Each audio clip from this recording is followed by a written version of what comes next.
Ana Maria Villalonga és escriptora, professora de literatura catalana a la Universitat de Barcelona, és comissària del Festival Tiana Negra i també és editora del blog A l'ombra del crim. Amb ella volem parlar de la literatura negra catalana, de quins són els màxims representants, de com va néixer tot plegat de la novel·la negra en catalana i en quin estat de salut es troba actualment. Ana Maria, benvinguda. Hola, moltes gràcies per pensar en mi i per xerrar de tot això tan agradable. Com a comissària d'un festival de novel·la negra catalana, com és el Tiana Negra, explica'ns una mica, quin és l'origen de la novel·la negra catalana o en quina novel·la va començar tot? Bueno, l'origen sempre s'ha dit, o sigui, l'origen a partir de mitjan segle XX, quan després, encara enmig del règim, però quan comença a poder-se publicar més en català i tot això, l'origen el trobem amb dues figures principals, que són Rafael Tasis i Manuel de Pedrolo. Sempre s'ha dit que la novel·la inaugural és la Bíblia Valenciana de Tasis, que es va publicar el 55, si no m'equivoco, o el 53, ara potser estic equivocada. En realitat, Pedrolo n'havia escrit una altra l'any 50, que seria la fundacional. El que passa és que es va quedar a la censura, als soterranis de la censura d'Alcalá de Henares durant més de 40 anys, i per tant, quan es va publicar, Pedrolo ja era mort, era l'any 97, i ja, bueno, no podem dir que és la primera, però per temps sí que ho seria, que és una novel·la que es titula Doble o res. Diguéssim que tant Tasis com Pedrolo són els que inauguren el gènere amb la voluntat, en els dos casos, però més marcada i més definida en Pedrolo, amb la voluntat que en llengua catalana hi hagués de tot, que els lectors poguessin accedir a qualsevol tipus de literatura que els agradés, de gènere, el que fos, no? Per això també fa ciència-ficció, per això també fa literatura eròtica, etcètera, etcètera. La idea és aquesta i Pedrolo pot treballar-la més, primera perquè Tasis també va morir prematurament i després perquè Pedrolo va ser, des de l'any 63 fins a l'any 70, el director de la col·lecció La cua de palla i per tant va poder fer una tasca molt important, no només d'intentar promoure el gènere en llengua catalana escrit per escriptors d'aquí, sinó portant-nos totes les traduccions de les obres que eren més importants, de tots els clàssics del hard-boiled americà, de tots els autors, sobretot americans, però també europeus, com Simenon o com Dürrenmatt, com Japrisot, o sigui, autors que eren de capçalera, que havien posat les bases del gènere arreu del món, sobretot als Estats Units, i per tant això va fer que aquí comencéssim a conèixer el bo i millor de la literatura negra que es feia. Com a especialista, sí. Deia que com a especialista de Pedrolo, perquè va ser comissària de l'any Pedrolo, Anna, el fet que avui en dia la novel·la negra es barregi també amb d'altres gèneres, que també va conreuar el Pedrolo, com la ciència-ficció, aquesta hibridació de gèneres, no sé què diria, o què en penses, què diria Pedrolo avui en dia d'aquesta hibridació dels gèneres? Pedrolo estaria contentíssim, contentíssim, perquè Pedrolo, abans que res, per la seva idiosincràsia pròpia, ell era un innovador, un experimentador, perdona, algú que volia fer coses noves, que valorava molt l'originalitat, que estava molt al dia de tot el que es feia al món, perquè era un lector extraordinari i, per tant, ell hi creia molt en això. I, de fet, ell, algunes de les seves novel·les ja tenen aquest punt de fusió, aquest punt d'utilitzar recursos del misteri, de la intriga per lligar el lector amb novel·les que no ho són. Bé, això ja passava amb la seva literatura, sí, estaria contentíssim. Per què agrada tant als lectors la novel·la negra? Què busquen autors i també lectors? Jo què sé, això és el gran misteri, és el gran debat, és una cosa que sempre ens plantegem i que jo mateixa, respecte a mi mateixa, em plantejo. Jo crec que la part fosca de l'ésser humà, la part fosca de tots nosaltres, sempre ens ha intrigat. Mira, jo he estudiat molt els segles de l'edat moderna, 16, 17 i sobretot 18 de la literatura catalana, i en aquells moments, per exemple, al segle XVII, hi havia uns plecs solts que pol·lulaven pel món que se'n deien relacions, i el que més contenien eren els fets més de sang i fetge, parlaven de crims, parlaven de fets extraordinaris, de tot allò que no tenia explicació. Jo crec que en el fons, anant a la profunditat filosòfica del tema, jo crec que en el fons el que ens passa és que ens hem d'explicar a nosaltres mateixos. Hem d'explicar allò que no entenem. I allò que no entenem està envoltat de misteri i també està envoltat d'una violència que nosaltres mateixos segurament no voldríem experimentar, però que aquest cantó fosc tots el tenim.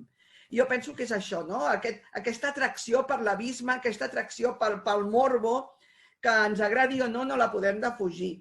Pensa que, et recordes tu, el Caso, quan existia, es venia com a xurros. I ara l'èxit que tenen els postcats i els crims del Carles Porta. Un èxit enorme, no? Vull dir que, bueno, jo crec que hi ha això, i quan no ho podem vincular a la realitat, ho suplim amb la ficció. Per tant, malgrat que passin els anys, aquest interès per part del lector segueix sent, evidentment, el mateix. Si et pregunto, Anna, quins ingredients hauria de comptar una bona novel·la negra, com a especialista en novel·la negra que ets, o cadascú té els seus gustos? M'estàs posant amb molts... M'estàs fent patir molt perquè això és el motiu de debat i ho saps tu perfectament. I tant. El motiu de debat amb simposis, amb congressos, amb taules rodones.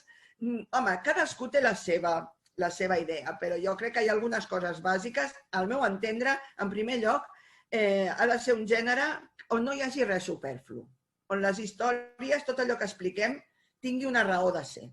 El bon lector de negre, sap que la proliferació exagerada de trames paral·leles i de coses que no venen a tom en el fil principal no és el més canònic dins d'una novel·la de crims, no? Jo crec que una novel·la de crims ha de tenir intriga, ha de tenir suspens, ha de lligar-nos d'alguna manera a la lectura, però sobretot ha de ser una novel·la on es aprofundeixi bé en els personatges, en les atmosferes i també, òbviament, en descriure una realitat que no sabem explicar.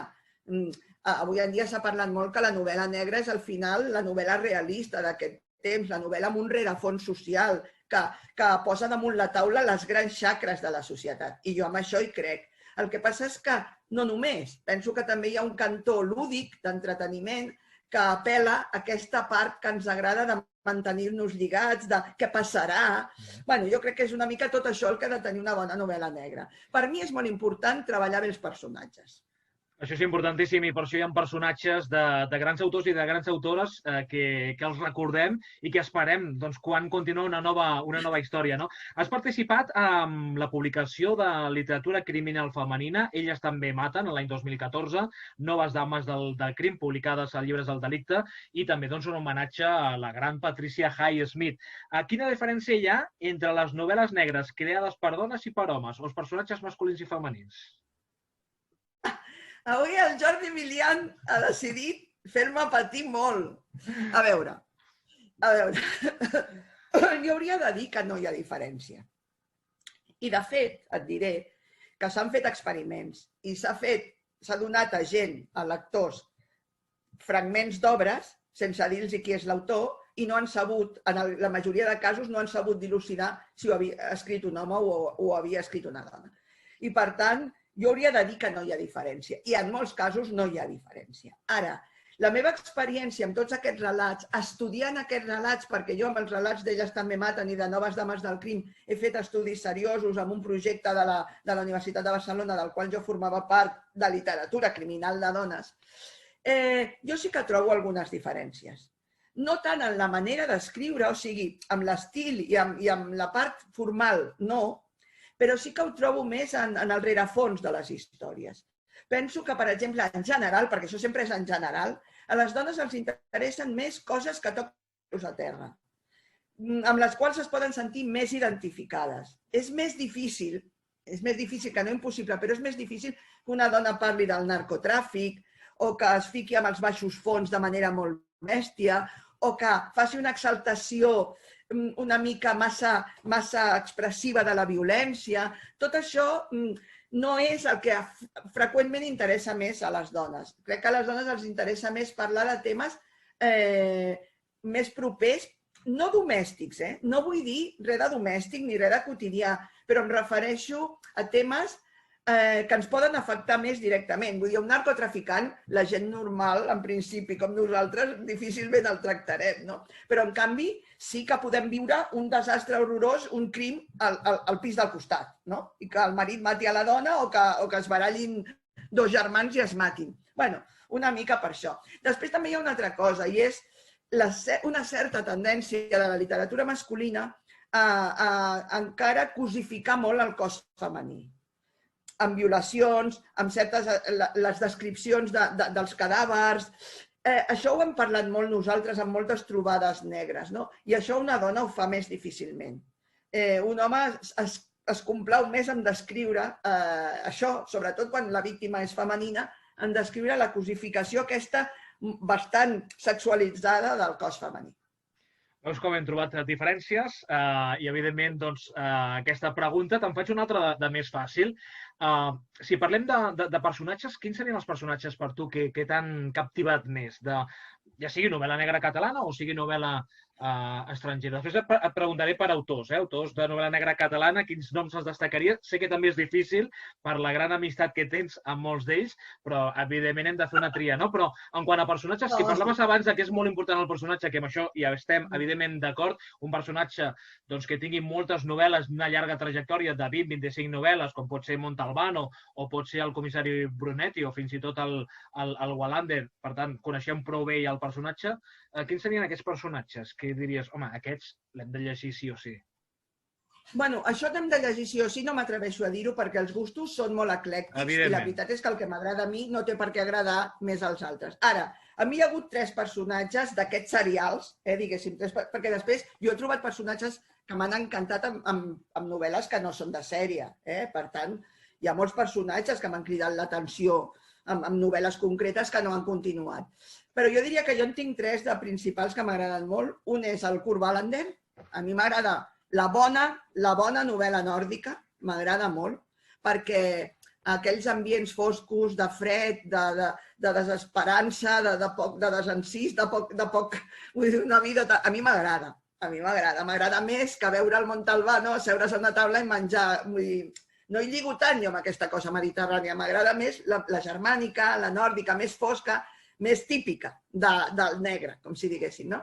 I a mi Kurt Wallander m'agrada molt. M'agrada molt perquè les novel·les m'entusiasmen, unes més que les altres, és evident, no? Clar, amb una sèrie així sempre n'hi ha que t'agraden més o menys. Després perquè crec que Henning Mankell és un gran autor. És un gran autor en general i això se li nota quan escriu negre. I després perquè m'agrada molt que la vida del personatge, en aquest cas el Wallander, tingui un paper però no sigui el centre de la narració. O sigui, no m'agraden aquelles novel·les on al final la vida quotidiana del personatge es menja la història negra.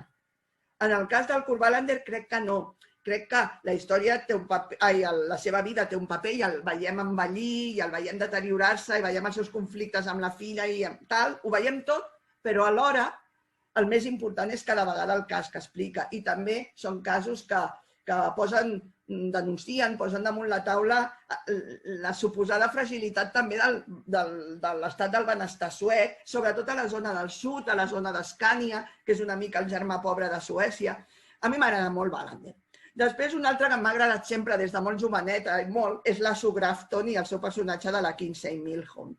Per motius diferents, perquè m'ha distret molt, perquè és una dona, perquè en el moment que ella va començar l'any 82, que crec que va arribar a l'adulteri aquí, o potser va arribar més tard, però vull dir que és de principis dels 80, jo era jove i encara era un tipus de novel·lística que era molt recent, que les dones no protagonitzaven, i em vaig identificar molt amb el personatge. Aquesta Kinsey Millhone una mica desastrosa, que només té un vestit i que el fa servir, el vestido negro multiusos que el fa servir per tot, que és una mica d'estralera, però alhora molt perspicaç. Bueno, em va agradar i sempre l'he seguit i em va saber molt greu quan la Sue Grafton va morir i no va poder acabar l'abecedari que li va quedar la zeta pendent, no? I després, a casa nostra, ja t'ho deus imaginar, sens dubte, per mi, un dels personatges més importants és el Marc Sarjot, del Jordi de Manuel, perquè jo em costa molt entendre perquè no té una fama molt més gran, perquè no està molt més reconegut, i només em queda pensar que és, primera, perquè és literatura de gènere i segona, perquè està escrit en català, perquè estic segura que les novel·les del Marc Sarjot, del Jordi de Manuel, si haguessin estat escrites en una altra llengua, tindrien una altra rellevància.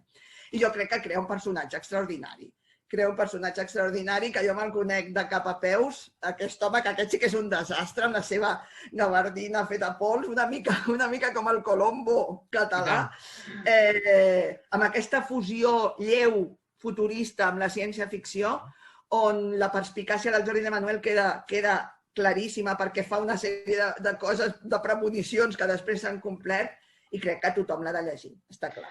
Per tant, aquí coincidim amb aquesta reivindicació també del Jordi de Manuel, un gran autor i un gran personatge, el del Marc Sergiot, els que l'hem seguit des de l'inici. I si ara et demano, doncs, autors, ens has dit el Jordi de Manuel, aquí tindríem Llort, tindríem també Andreu Martín, per exemple, un dels grans clàssics. Sí, clar, a mi això m'incomoda. M'incomoda perquè jo sóc amiga de tots. Els conec a tots. A uns els estimo més, a uns altres els he tractat menys, però al final jo m'avinc amb tots i crec que tinc molt bona d'allò amb tots. I com a comissària del Tiana Negra també tinc una responsabilitat en aquest sentit. La meva responsabilitat, que m'hi rogo jo mateixa, però és la de promoure i donar a conèixer i donar veu al gènere escrit en llengua catalana. I per tant això fa que, per una banda, jo sigui molt crítica amb el que llegeixo, però per una altra que tingui la voluntat de donar a conèixer tots els autors. Ara, sí que diré alguns que a mi m'agraden. Òbviament, el Jordi de Manuel, ja ho he dit, a mi m'agrada molt el Llort. M'agrada molt el Llort perquè fa coses diferents i perquè es reinventa cada novel·la. Quan dic això, sempre n'hi ha unes que agraden més que unes altres, però això és... Vull dir, no es pot lluitar contra això, no? Però penso que el Llort fa aportacions significatives sempre. Després, jo sóc una gran fan, me l'estimo moltíssim, l'Andreu Martín, perquè, a més, crec que l'Andreu Martín ha sabut, ell ja té 72 anys, vull dir que ja no és un jovenet i fa molts anys que brega per aquests mons, i ha sabut renovar-se. Ja no escriu com escrivia, les seves novel·les són diferents, gaudeix molt del que fa i això es nota en la lectura. I fica humor, i fica ironia, fa picades d'ullet... Bueno, jo crec que, com que ell s'ho passa pipa, els lectors també ens ho passem pipa. I, a més, crec que ara com ara, en aquests moments, segurament és l'autor més important que tenim. Després, a mi m'agrada molt com escriu l'Esperança Camps. L'Esperança Camps, que és un autor que és menorquina però viu a València, ara, si no ho dic malament, és la directora de VilaWeb al País Valencià, ella és periodista, ha treballat molt temps al Canal 9 i ara a la Tele Nova de València, i escriu extraordinàriament bé. Escriu extraordinàriament bé i sempre negreja.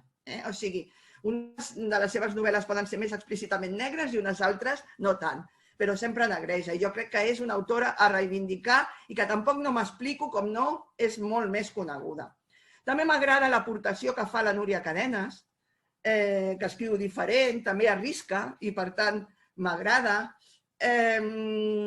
No ho sé, hi ha molts autors que m'agraden. Alguns valencians m'agraden també. M'agrada el Silvestre Vilaplana, ha escrit alguna novel·la molt interessant i jo crec que és un bon autor. Els ossos soterrats és aquesta novel·la a la qual faig referència. M'agrada també un altre valencià, que és el Joan Carles Ventura, que fa una novel·la molt gamberra i molt de l'estil valencià en el sentit de fer una mica d'hereu, entre cometes, però una mica d'hereu de Ferran Torrent. Òbviament, m'agrada Ferran Torrent, el que passa és que ell ara ja fa temps que no escriu negre. Se'm fa molt difícil, soc molt fan de la Margarida.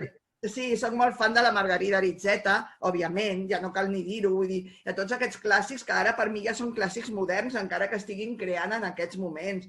La Margarida Aritzeta, que ha fet la seva Mina Fuster, també des d'una desinhibició absoluta, no? Des d'una desinhibició absoluta. Ara, també vull dir, perquè jo penso que també s'ha de dir, que crec que es publica molt. Crec que es publica molt. I penso que algunes novel·les potser no s'haurien de publicar.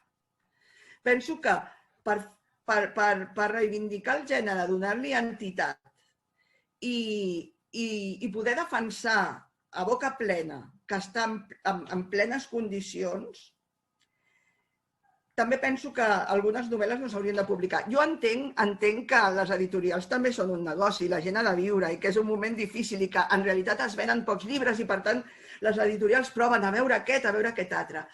Però com a estudiosa, ara ja no parlo ni com a escriptora ni com a lectora, parlo com a estudiosa. Penso que com a estudiosa algunes coses no s'haurien de publicar. Ha sortit un llibre que a mi m'ha agradat molt darrerament I és un llibre del Quico Vilaró que es titula Objectes perduts, que està publicat a la col·lecció L'Umarraco Negre, que dirigeix el Sebastià Benàsser, a l'editorial Pagès. I és una novel·la que no és negra a l'ús, negreja, però és una novel·la deliciosa.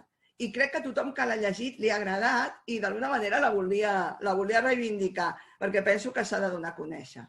Doncs Ana Maria Villalonga, seguirem negrejant, com aquesta paraula em sagrada, seguirem negrejant.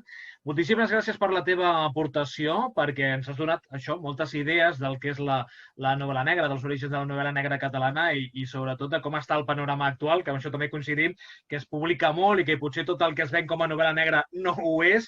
I per tant, doncs aquí, com sempre, el judici del lector, que és finalment el que rep el producte i el lector és el que és sobirà i per tant decideix si sí o si no. Moltíssimes gràcies, Ana Maria Villalonga, com dèiem, escriptora, professora de literatura catalana a la Universitat de Barcelona, comissària del Festival del Tiana Negra i també editora d'aquest blog de Portes molts anys a l'ombra del crim. Gràcies per acompanyar-nos. Moltes gràcies a vosaltres.